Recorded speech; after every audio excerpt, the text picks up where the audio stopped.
Married at First Sight Australia is back, and I have to say, Married at First Sight I think is my favourite reality TV show of all time. Episode 4 we have got Jake and Ashley and Jeff and Rye. My first opinions on Jake is he is definitely a quirky guy. It seems like he's getting the weirdo edit, which again, like they did to Jamie, I don't know what's wrong with the production team, why they're trying to paint narratives of people, which makes you think, did they also do that to Elliot and Lauren? We don't know, we'll never know unless they come out and speak about themselves. But Jake is also a PE teacher, and I can already tell you, he's a better PE teacher than Tim. Yes, I am being petty. He's also a self-proclaimed nerd, and he just loves the idea of love. He seems like he's a very romantic person who wants to have love, and he's ready to start a family, but he struggled to find a partner to do so. Ashley then, on the other hand, it seems like his perfect match. She is a playful, bubbly character. She seems like she just wants to have fun. She's a dance teacher, and she has a lot of love to give,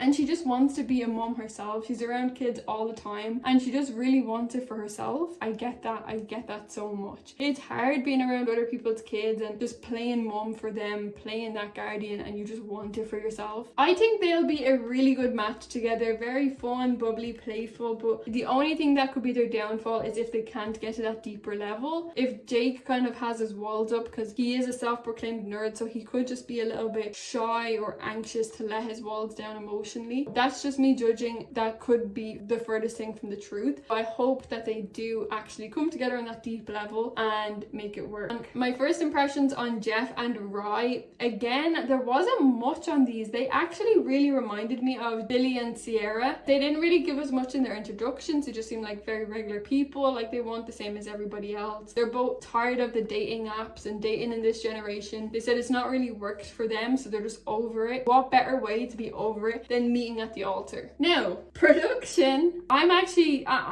We shouldn't need to do this in every episode, but let's talk. Why is there 2 couples in this season that have dated previously? When they saw each other at the altar, they both froze. She didn't even get to the altar. She got to the end and she froze. She looked at him like, what the fuck is going on? And honestly, I'm gonna clock their tea for a minute, because Karina and Paul, that is how you act when you don't expect to see your ex at the altar. Why did Karina, I didn't even think of this when I was watching it, why did Karina and Paul not freeze and say, what are you doing here? They still introduced themselves to each other like they didn't know each other. They still said their vows like they were strangers. Jeff and Rye didn't do that. They said, well, you already know everything about me, and they cut their vows and they changed them as they were speaking because they are actually exes. So that's fishy. They very much acknowledged that they knew each other at the altar. Why did Karina and Paul not do that?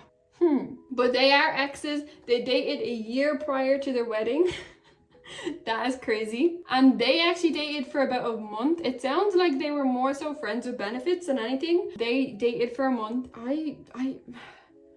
I want to know what we're doing. Is this what we're doing now? We're doing this? We dated and now we're meeting at the altar. It just seems too good to be true that it could happen twice in one season when it's never happened before. But with these, they seemed still really nervous around each other. Now, Jeff was saying it's very platonic with Rye, but I hope he'll move past that because they're married now. With these ones, it's even more dramatic because it's not just one date. They dated for a whole month. They've slept together and they've gone on marathons together. They've done a lot together for dating for 1 month. So then imagine just turning up again at the altar in a wedding dress and you are marrying somebody that you've previously known. That has to be awkward. I'm excited to see how that goes. Again, it could be fate. It could be the stars were supposed to align. We were supposed to make our way back to each other, and somehow we did that on TV. It would be a great story to tell your grandchildren. I hope it works out for them. I'm excited to see how it keeps going. I think we've got one more episode of weddings left. If you guys want to see my take on all of the other couples, make sure to check out my next video, and don't forget to subscribe so we can watch all of these episodes together. I will see you guys in my next video.